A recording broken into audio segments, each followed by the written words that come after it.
I think for any project, when you're imagining something so far into the future, is to stay with the vision and the belief that what you're doing will prevail and you're doing it for the right reasons, and then finding people along the way that align with that idea, the idea of doing good things that will be well received, that are valuable, not because you're trying to make a whole bunch of money, but because you're trying to do something positive and something good.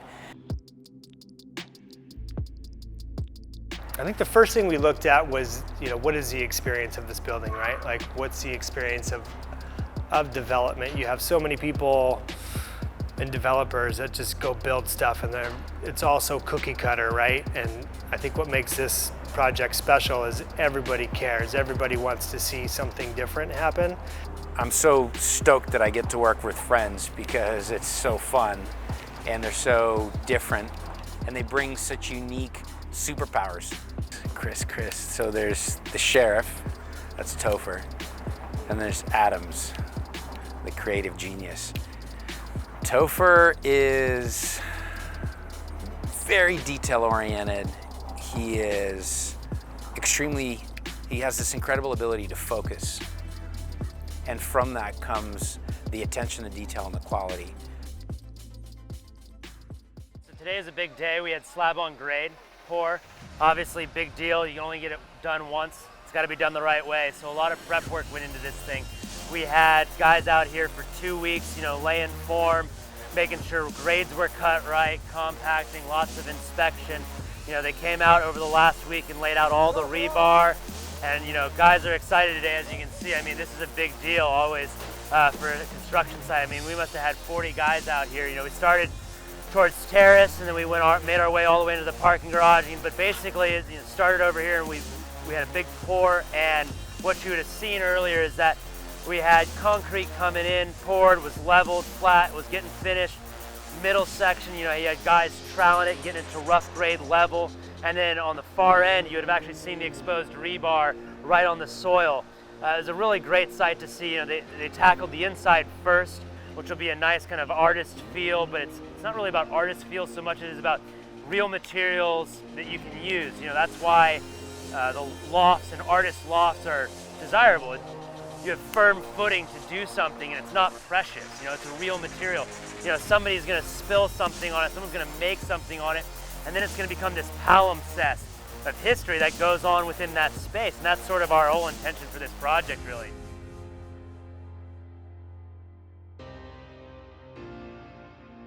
The biggest difference working with them is, A, they're really good friends, and it's awesome just to get to work with friends who share in similar belief systems of quality of building and things like that.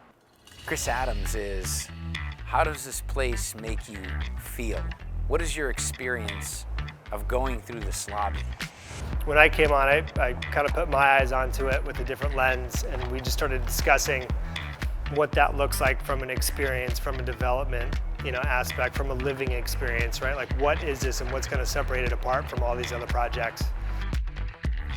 Brother Adams has this innate ability to take an existing piece of edifice and really bring it to life. And that's why we're excited to have him on our team. We had a series of other interior designers that we were talking with.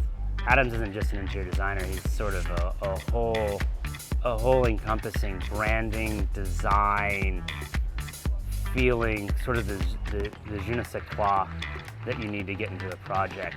Coming on site today and seeing the first and the second floor up it's incredible, right? Like, when I look at the project, I see a finished product, right? Because I know in my head the design, what the finishes are going to look like, what the experience of the person who's going to be living here is going to be like potentially. So to kind of see some of that start to come to life is really special. He's got the ability to feel space and then create sort of the surfaces and the lighting and the story around making that space intentional. The number one takeaway is that they're willing to take a risk with this project and build something different, right? To kind of really lean into creating a project that's meaningful, that is different, to take risks in that design, in that build. That's huge. You know, most people don't do that. For Tideline to be kind of leading that charge with this, like, that's the best thing about it, because then everybody gets to fulfill their potential with what they're capable of, right? Like, we can stretch those boundaries of experience, of design, of build, and truly see what's capable. Gangsters everywhere, man. I love it, man. This is so cool. I get to work with my friends doing things that we feel good about, that are going to make a difference for people. Lev is the fearless leader, the person with the crazy idea that you want to follow, but you don't think it's gonna work out, and then you look behind you and you're like, oh, there's a project there, so it must work. The most challenging thing is overcoming uncertainty in an unproven market, but believing in the neighborhood, believing in the market. And the fuel for that is anchored in the idea of doing good things that are valuable, and intrinsically they are rewarded. There's something about kind of how he can get a group of people together that encourages everybody to want to put forth their best effort. Years in planning and imagining and bringing the team together to actualize it, and to stand here and to see walls going up and imagining people living here and building relationships and building community in the downtown and enjoying where they live, because it was built with the attention to detail and the quality of their experience, not just the ego of the facade of the building, is really rewarding.